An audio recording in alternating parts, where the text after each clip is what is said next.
साहबी रसूल हज़रत अबू तलहा अंसारी रज़ियल्लाहु ताला अन्हु फरमाइनि था, एक ॾींहुं सुबुह जे वक़्तु असां अल्लाह पाक जे आख़िरी नबी रसूल हाशमी सल्लल्लाहु अलैहि वसल्लम जे चेहरे ते ख़ुशीअ जा आसार ॾिठा। सहाबा किराम अलैहिम रिदवान उन जो सबबु पुछियो। फरमायो, अल्लाह पाक पैगाम मोकिलियो आहे, ए महबूब, अवांजो उम्मती अवां ते हिकु दुरूद पढ़ंदो, मां उन जे लाइ 10 नेकियूं लिखंदुसि, उन जा 10 गुनाह मिटाईंदुसि, 10 दर्जात बुलंद करे मां फरमाईंदुसि ऐं एतिरी रहमत मोकिलींदुसि। उन पर दुरूद जिनको कसे बेकसा कहे, उन पर सलाम जिनको खबर बेखबर की है। यानी माना यह है, ए आका सल्लल्लाहु अलैहि वसल्लम जिनके बेसहारन जो सहारो चयो वेंदो आहे, जेके गाफ़िलन जे सार संभालण वारा आहिनि ऐं उन ते दुरूद सलाम हुजनि। सल्लु अलल हबीब सल्लल्लाहु तआला अला मुहम्मद सल्लल्लाहु तआला अलैहि व आलिहि व बारिक वसल्लम। अॼु इंशाअल्लाह ॿुधंदासीं तबरुकात जूं बरकतूं। अरब जो हिकु शाइर गुज़रियो आहे, डेअबल ख़ुज़ाई। हिकु भेरे हुन अहले बैत अलैहिम रिदवान जी शान में कसीदो लिखी इमाम अली रज़ा रहमतुल्लाह अलैहि बारगाह में हाज़िर थियो।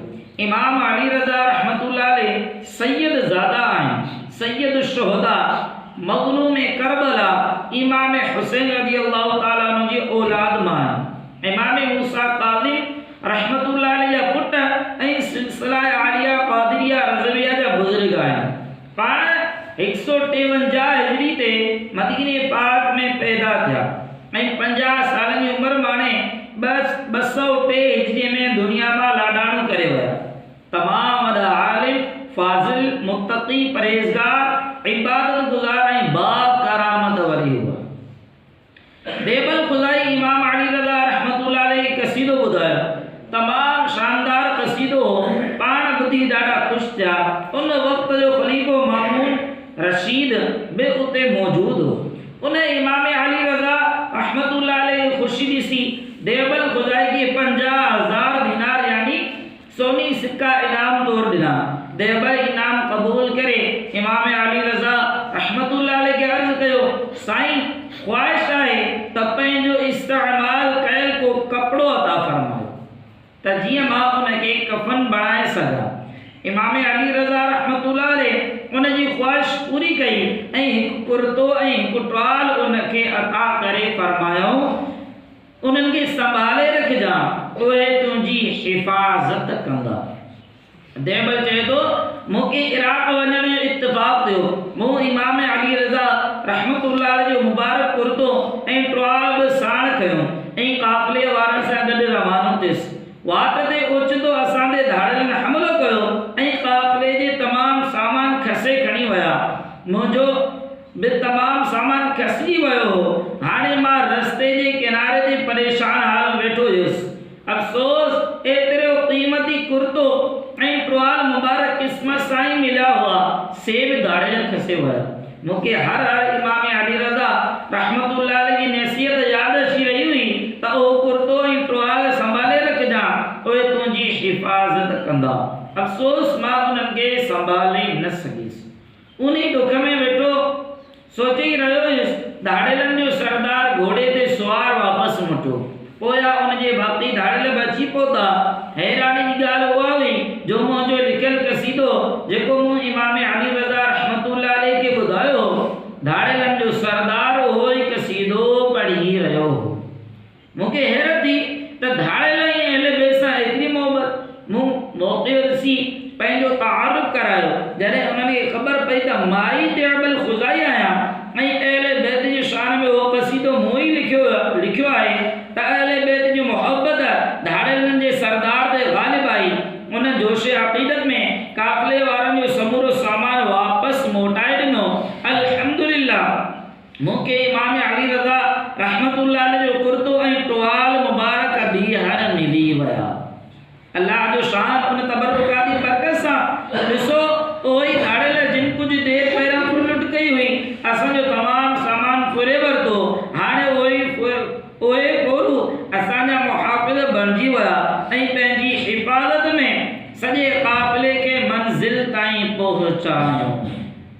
दुआ हिकिड़ी, सिद्क़े सादिक़ का तसद्दुक़ सादिक़े इस्लाम कर, बेगदब राज़ी हो काज़िम और रज़ा के वास्ते।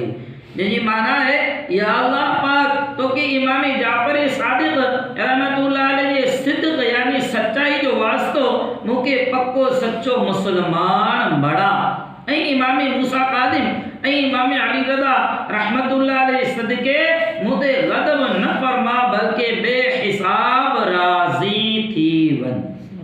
ए आशिकाने औलिया, ए आशिकाने अहले बैत, ॾिठो मां इमाम अली रज़ा रहमतुल्लाह अलैहि जे कुर्ते टोवाले बरकत सां अल्लाह पाक काफ़िले वारनि जी जान ऐं माल जी हिफ़ाज़त फरमाई।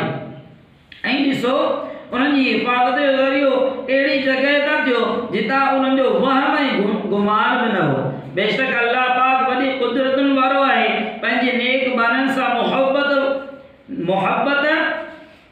फरमाए थो, उन्हनि जे सदके उन्हनि सां निस्बत रखण वारनि शयुनि जे सदके वॾियूं वॾियूं मुश्किलातूं हल फरमाए थो। शाह वली अल्लाह मुहद्दिस देहलवी रहमतुल्लाह अलैहि फरमाईंदा, जॾहिं बानू अल्लाह जो महबूब बणिजी वेंदो आहे त अल्लाह उनखे पंहिंजी निगाह रहमत में रखंदो आहे।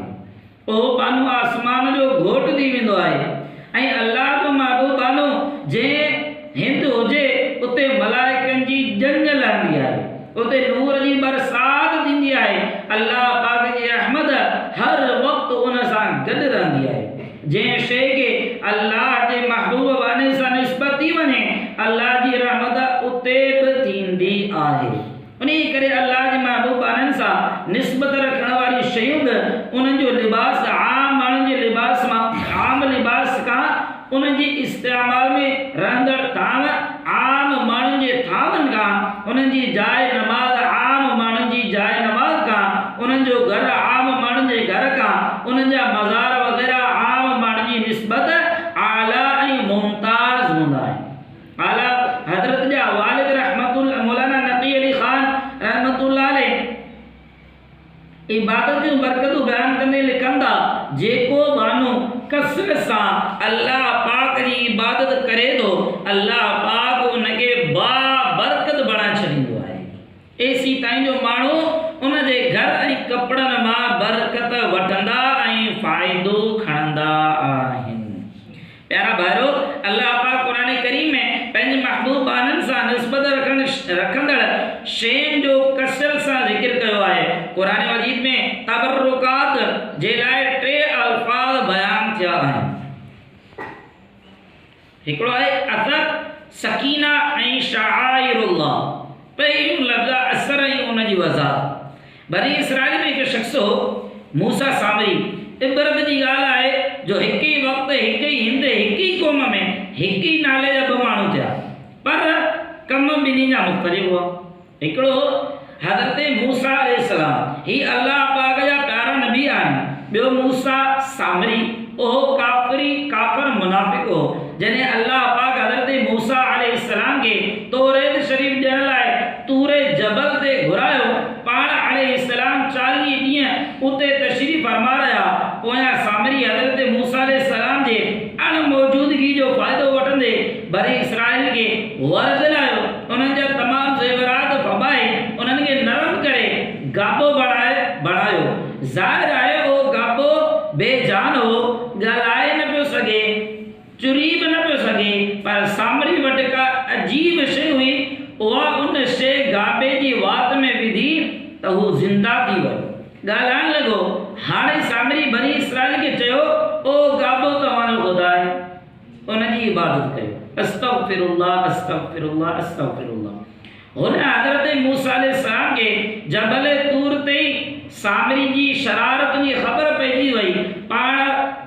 पाण जलाल वारी कैफ़ियत में वापसि मोटिया ऐं सामरी खां पुछाऊं, क़ाल फमा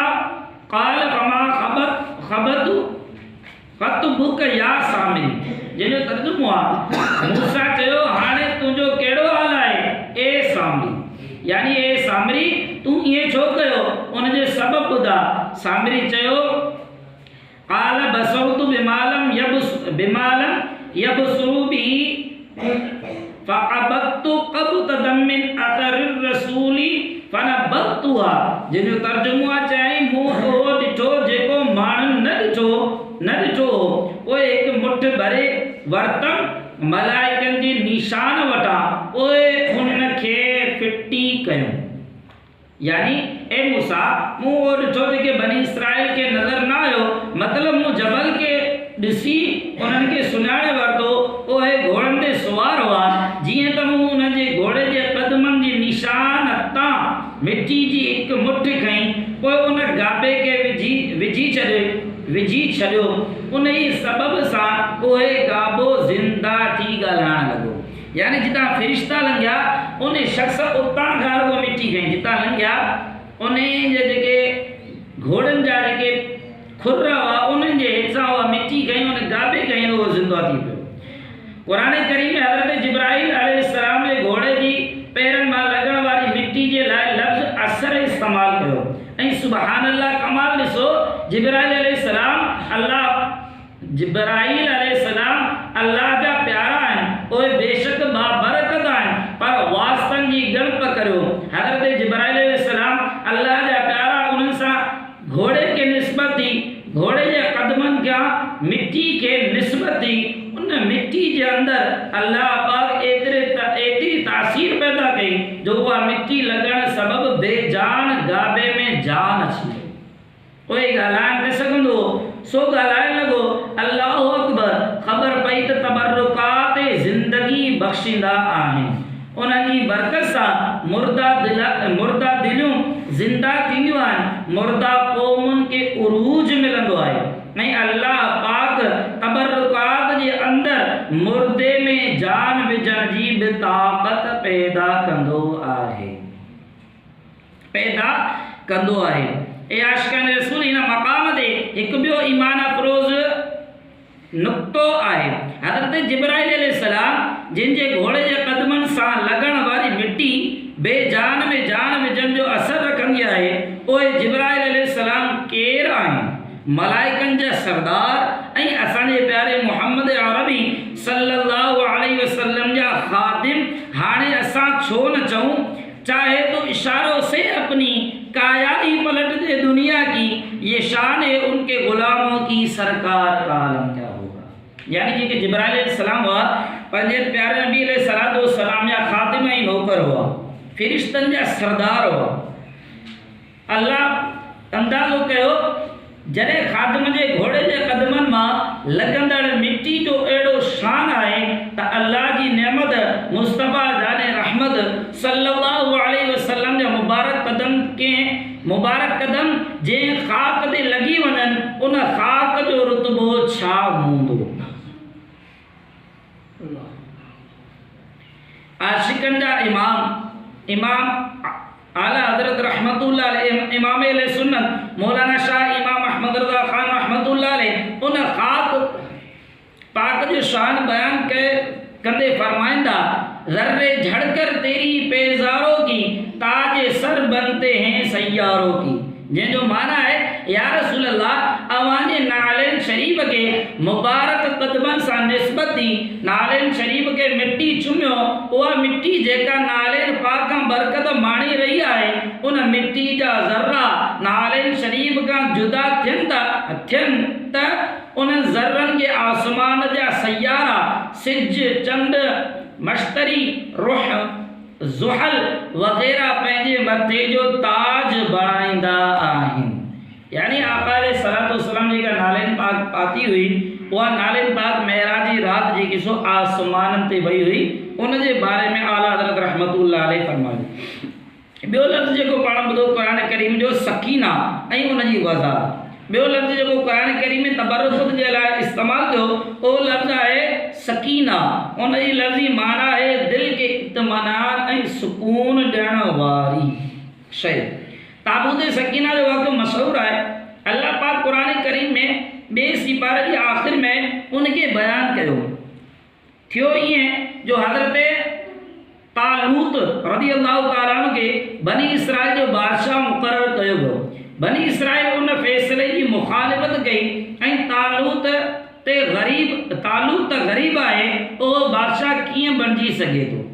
उन ते उन वक़्त जे नबी हज़रत शुमवील अलैहिस्सलाम अल्लाह जे हुकुम सां फरमायो, जंहिंजो तर्जुमो आहे, बेशक उन जी बादशाहीअ जी निशानी तव्हां वटि ताबूत जो अचणु आहे, जंहिंमें अव्हां जे पालनहार तरफ़ां दिलनि जी तस्कीन आहे।